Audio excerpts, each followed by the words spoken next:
Pode não parecer, mas Lewis Hamilton já está vencendo na Ferrari em 2026. Não, eu não tô maluco. Eu tô falando sobre Fórmula 1 já olhando para a perspectiva do atual ano, porque a gente percebe que mudanças acontecem dentro de uma equipe através dos sinais. E no caso da Ferrari, como uma equipe italiana e com toda a narrativa italiana que ela tem, os sinais nunca são sutis. Sempre são questões muito enfáticas e sempre são respostas muito barulhentas. A gente sabe que o Hamilton, quando chegou na equipe italiana, chegou num vespeiro, chegou numa casa de nona italiana no domingo, durante o almoço com a macarronada.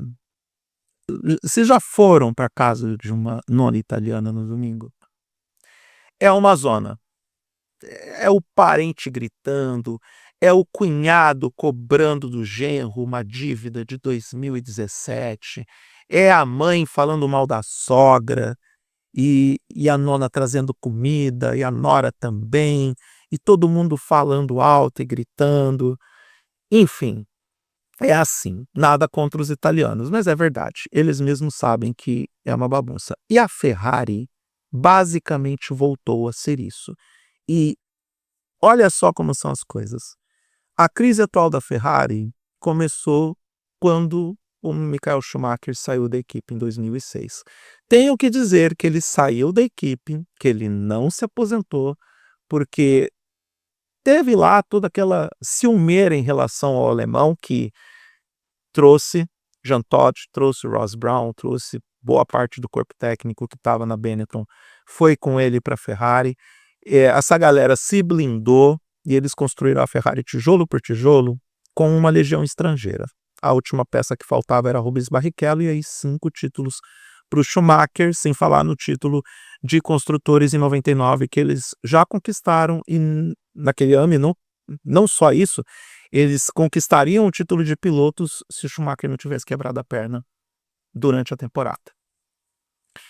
Aí rolou aquela ciumeira nos italianos, na cúpula italiana, porque eles perderam os holofotes e Schumacher e todo aquele corpo técnico mostrou para o mundo que o grande problema da Ferrari eram justamente os italianos. E aí mandaram o Schumacher embora. Criaram a narrativa de que ele estava se aposentando porque uma galera lá na cúpula ficou com ciúmes do alemão. E aí as coisas foram acontecendo como todo mundo testemunhou. Jean Todt pulou fora, Ross Brown saiu, criou a Brown GP e criou uma história fantástica de uma temporada, deu origem para a Mercedes, veio a era Lewis Hamilton, que dominou tudo. E o que é que a Ferrari conquistou desde que o Schumacher saiu da equipe? Conquistou aquele título com o Kimi Raikkonen em 2007, que ainda assim era reflexo do ano de 2006, e mesmo assim, naquele ano, teve lá o esquema de espionagem. A McLaren estava com um carro muito forte e foi desclassificada do campeonato inteiro por conta do esquema de espionagem.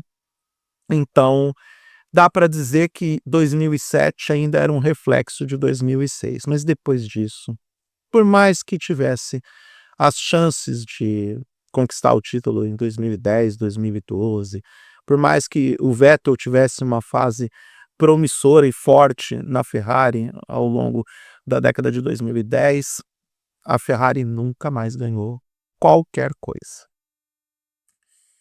E enquanto isso, o Lewis Hamilton se tornava heptacampeão do mundo. Eu não consigo entender como alguém na Ferrari tem a capacidade de pensar que um heptacampeão do mundo não tem absolutamente nada a agregar na parte técnica de um carro. Não consigo entender. Se o Lewis Hamilton batesse na porta do meu apartamento para me dar conselho financeiro, eu ia seguir. É simples assim. A gente não pode ignorar os grandes campeões. Tudo bem, a Fórmula 1 é um esporte de equipe. A Fórmula 1, para você ser campeão, você depende de ter um carro minimamente competitivo. Não estou falando de carroças aqui. estou falando de carros minimamente competitivos. Você pode ser campeão sem ter o melhor carro, mas o seu carro não pode ser uma Caterham, não pode ser uma Alpine, não pode ser uma Osella. Você tem que ter pelo menos uma Red Bull em uma fase para ser campeão. Você tem que ter pelo menos uma Williams como terceira força, ou uma Brabham como terceira força para ser campeão do mundo, pelo menos. Mas você não pode desprezar o talento, a capacidade, a habilidade, a construção mental do piloto, porque ele é a peça que está ali tomando as decisões em questão de décimos de segundo nas pistas, está lá arriscando nas ultrapassagens, medindo o ponto de frenagem, sentindo o carro como um todo muito mais do que qualquer engenheiro que está no paddock ou que está no box. Então, esse erro fez com que o Hamilton saísse da Mercedes e fosse para a Ferrari, e é óbvio que o Hamilton foi para a Ferrari por causa de dinheiro e visibilidade também, mas chegou no determinado momento que os engenheiros da Mercedes não queriam ouvir o Hamilton, e o Hamilton se sentiu desprestigiado e fez a mudança.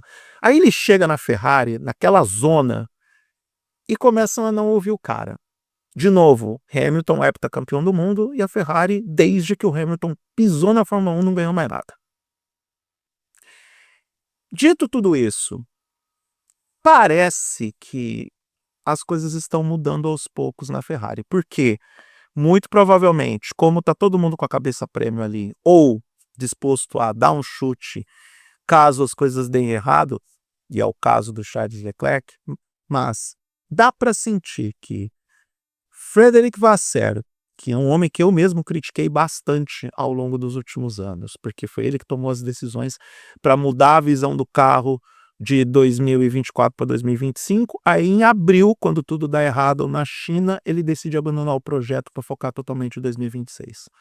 O Lewis Hamilton, que parte das narrativas da imprensa italiana estão ali focadas em minar o Hamilton, não por uma questão de direito, mas por uma questão de fato e com narrativa distorcida. O Hamilton nunca se adaptou à era do efeito solo. E, obviamente, ele perdeu para o Leclerc na temporada. Assim como alguns pilotos também não se adaptaram. Quem sabe ele volta a obter a melhor performance agora nesse novo regulamento. Agora, daí a dizer que a culpa é só do Hamilton, quando a Ferrari é essa zona há décadas, é um tanto quanto injusto. Então, os sinais de que o Hamilton já está vencendo na Ferrari. O Vasseur já publicamente anunciou que a Ferrari vai com 2 carros, ou trabalhar com 2 carros até a estreia da temporada na Austrália. Vai levar um carro para os testes coletivos e públicos e vai lançar a versão B desse carro no início da temporada, em março. Era o esquema que a Mercedes utilizava e utilizou por anos durante a era híbrida e que foi muito bem sucedido, porque, ora as bolas, a Mercedes dominou a década de 2010.